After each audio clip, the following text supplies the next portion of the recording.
हरे कृष्णा। राधे राधे। कैसे हैं आप सब लोग। तो सबसे पहले आपको करवा चौथ की बहुत बहुत शुभकामनाएं। आज आप लोग के साथ वीडियो में शेयर करूंगी करवा चौथ पे 16 श्रृंगार हम कैसे करेंगे, 16 श्रृंगार कैसे पहना जाता है और 16 श्रृंगार हमारा क्या क्या होता है।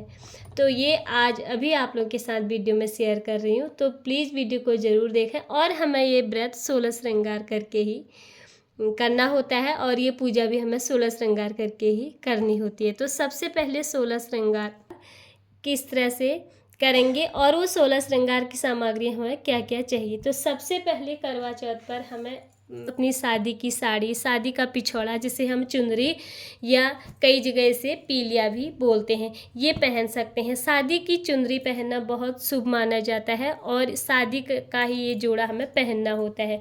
ये है मेरी शादी की चुनरी और ये है करवा चौथ की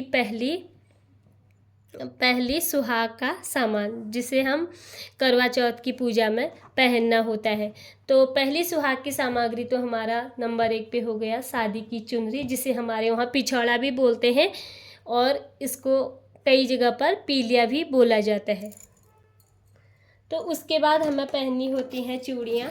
आप लाल गुलाबी रंग बिरंगी चूड़ियाँ पहने और करवा चौथ पे आप अगर नई चूड़ियाँ लाई हैं तो वो भी पहन सकते हैं। अगर आपके रखी चूड़ियाँ हैं तो उन्हें भी आप पहन सकते हैं। हर चीज़ नई लानी ज़रूरी नहीं होती है। ये कहीं शास्त्रों में नहीं लिखा है कि हमें करवा चौथ पे नए ही सब कुछ पहनना है। तो करवा चौथ पे अगर आपके पास पहले से रखा हो, अगर आपने एक बार भी वो पहना हो तो फिर उसे आप पहन सकते हो। माता की पूजा में लाल रंग का अधिक महत्व है तो फिर आप लाल गुलाबी ये सब कलर पहन सकते हैं। तो दूसरा करवा चौथ के श्रृंगार सामग्री में हमारा आता है चूड़ी, दूसरी श्रृंगार सामग्री। उसके बाद हमें पहननी होती है नथ। आपके पास अपने शादी की नथ है तो आप उसे ज़रूर पहने, नहीं तो आप गोल्ड की है तो वो पहने। अगर गोल्ड की नहीं है आपके पास तो फिर आप वैसे आर्टिफिशियल भी पहन सकते हैं, पर हमें नथ उस दिन ज़रूर पहननी है। सुहाग सामग्री में नथ का बहुत अधिक महत्व है और शादी की नथ आपको ज़रूर पहननी चाहिए।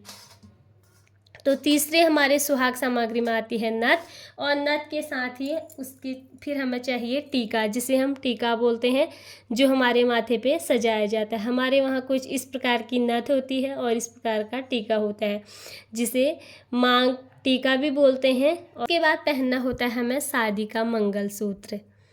ये मैं आपको कह रही हूँ, अगर आपके पास सोने का है तो आप वो पहने, अगर सोने का ना हो तो फिर आप कोई भी आर्टिफिशियल पहन सकते हैं, पर उस दिन हमें मंगलसूत्र ज़रूर पहनना होता है। ये है मेरी शादी का मंगलसूत्र और इसी को मैं पहनूंगी। तो ये है नंबर 5 सुहाग की सामग्री में मंगलसूत्र।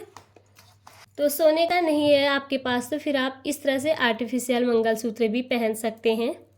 आपके पास रखा हो तो वो भी पहन सकते हैं, नहीं तो आप फिर नया भी ला के पहन सकते हैं। उसके बाद ये है हमारा सिंदूर। सुहाग की सामग्री में बहुत महत्वपूर्ण माना गया है, जो हमारे माथे पे सजाया जाता है। सुहाग यह है हमारे सुहाग की सामग्री में छठा सिंदूर। सिंदूर हमें माथे पे उस दिन पूरी मांग हमें भरनी चाहिए, सिंदूर हमें ज़रूर लगाना चाहिए। अगर आपके पास अपनी शादी का सिंदूरा वगैरह है तो आप वो भी उसमें भी से भी सिंदूर लगा सकते हैं अपने माथे पर। उसके बाद ये होते हैं हमारे वहाँ के सोने के कंगन, जिसे हमारे वहाँ पौंची भी बोलते हैं और ये भी पहने जाते हैं। सोने के कंगन होते हैं ये और ये भी सुहाग की सामग्री में आता है और इसे भी पहने जाते हैं। और आपके पास अगर सोने के कंगन है तो वो भी आप पहन सकते हैं। तो ये हो गई हमारी 7 सामग्री सुहाग की। 7वीं सामग्री है ये सुहाग की सामग्री में पायल।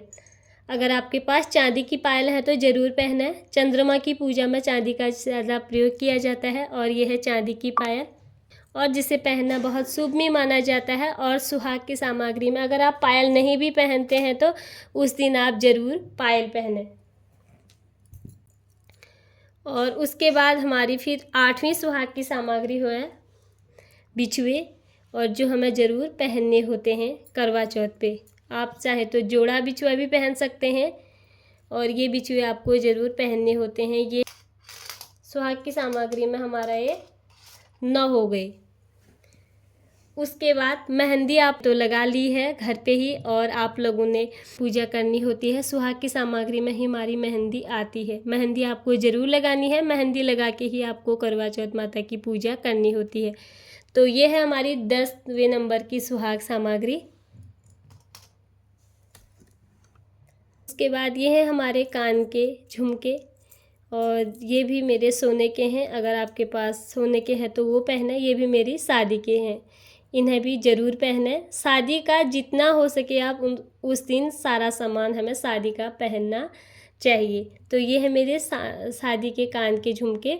अगर आपके पास सोने के कान के नहीं है झुमके वगैरह, तो फिर आप इस तरह से आर्टिफिशियल भी पहन सकते हैं। उसके बाद होगी नेल पेंट, जो हमारी सुहाग की सामग्री में ही आती है, और ये होगी हमारी 13 सुहाग की सामग्री।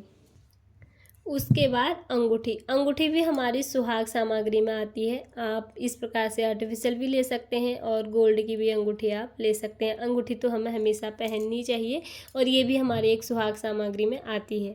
तो ये हो गए हमारे 14 सुहाग की सामग्रियाँ। उसके बाद लिपस्टिक हो गई, ये भी हमारी सुहाग सामग्री में आती है। लिपस्टिक भी आप ज़रूर लगाएं, ये भी हमारी सुहाग की निशानी होती है।